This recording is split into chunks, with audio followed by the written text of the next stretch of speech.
welcome back. Today is day 33 in the book What If God Wrote Your Bucket List by Jay Payleitner. The title of today is Attend a Wild Game Night. So if you have not been with us for one of our What If Wednesdays, how this goes is we just read the chapter, which is just like a page or two, so don't run away. It's not that long. And it will be the author's idea of what God would put on our bucket list if he was writing it for us. And so we'll read it and then we'll just talk a little bit about it afterwards. So I'm going to read first and then Mariah will take a turn here in a minute. I live in the western suburb. I cannot. Oh my gosh. Suburb. I'm going to put my glasses on. I'm not sure if I just can't speak or if I can't see. I live in the western suburbs. Okay. Says, I live in the western suburbs of Chicago. A couple winters ago, I drove 7 hours due north through the entire state of Wisconsin to the Upper Peninsula and spent a week at Cornerstone Church in Ramsey, Michigan. Population 400. I had a blast and was honored to hang out with the pastor, his family, and the faithful congregation. That Friday night, I spoke at a wild game dinner in... I totally thought he meant like wild game night, like crazy game night. That's not what he's talking about. Nope, I don't guess so. I spoke at a wild game dinner in a church basement full of real men. The menu was fish, fowl, and beast harvested and lovingly prepared especially for the occasion. Saturday morning, Pastor Todd and I spent 2 hours snowmobiling through the wooded trails and sometimes making our own trails. Near the end of our ride across a frozen lake, I finally found the guts to open it up, topping 60 miles per hour. That's pretty fearless for someone who had not been on a snowmobile since high school. At weekend services, I delivered a 3-part message to teens, wives, and husbands. I confess the entire experience was a bit of a culture shock. Not because I was in the North Woods, not because I had never before tasted elk, quail, walleye, or bear, not because of the friendliness or openness of the church members. The culture shock was that a small church, 250 miles from any major city, with a full-time staff of 2, was doing so much for others locally and across the planet. The economy of the area had taken a real hit in recent years.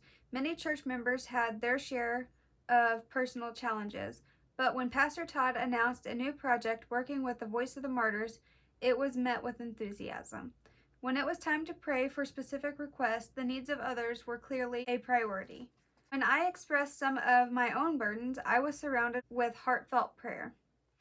The vibrant people of Cornerstone Christian Church would teach this old dog a lesson, or 2, or 3. You see, I drove 7 hours north with some preconceived notions. Having spent most of my Sunday mornings worshiping in larger congregations, I somehow got the idea that bigger was better. Having worked on fundraising projects for a variety of international ministries, I somehow had the idea that attendees at larger churches had deeper pockets. Having produced radio programs with best-selling authors and highly regarded speakers, I somehow got the idea that men and women with well-known names somehow had cornered the market on delivering God's truth. But bigger isn't necessarily better. God doesn't need spacious auditoriums. Spiritual impact cannot be measured by the number of music stands and amplifiers used by the worship team. Smoke machines and lasers are not required in every church, and God often does great things through modest beginnings. Jesus even described the kingdom of God as a mustard seed, which is the smallest of all seeds on earth. Yet when planted, it grows and becomes the largest of all the garden plants. And that's in Mark 4:31-32. Believe it or not, you can't put a dollar figure on generosity. Jesus watched a poor widow put 2 small pennies in the collection plate and stunned his disciples when he told them, "Truly I tell you, this poor widow has put more into the treasury than all the others." And that's Mark 12:43. Let me be clear. The Voice of the Martyrs was wonderfully blessed by the generous financial gift of this humble congregation.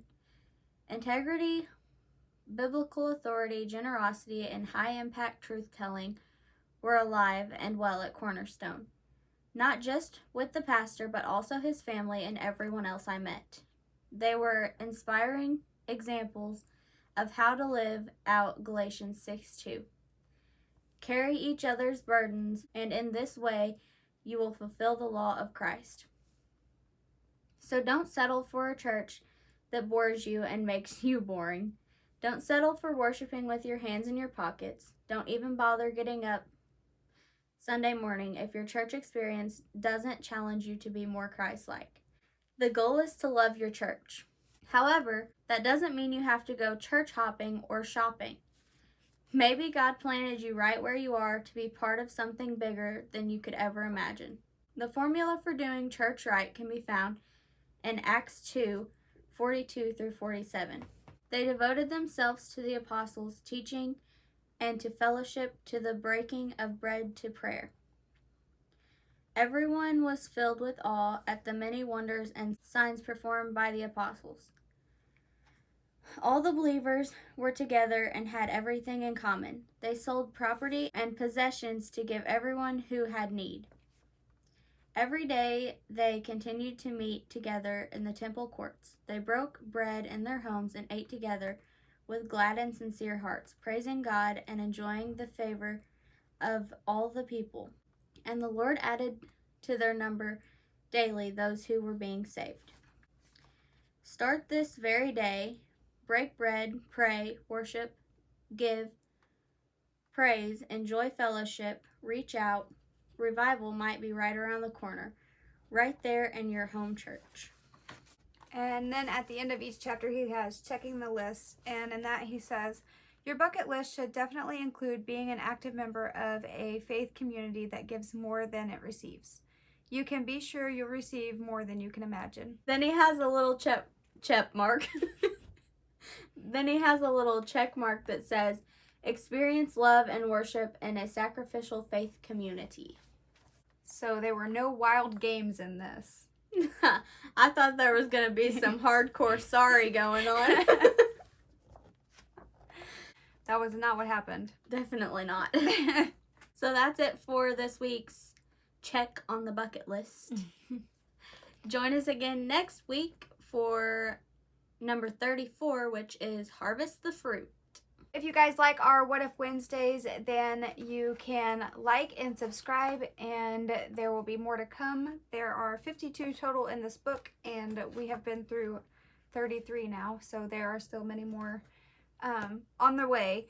And if you are interested in other faith-based videos, we also post Bible studies on Mondays, and then we do some kind of a silly video usually on Fridays, just something lighthearted for us to have fun with.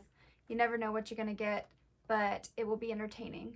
If you want to get notified of any of our new uploads, you can ring the bell and it will notify your phone whenever that happens. That way you don't have to go look for us.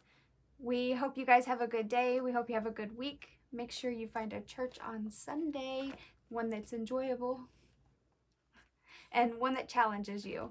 And we hope to see you guys in the next one. Bye.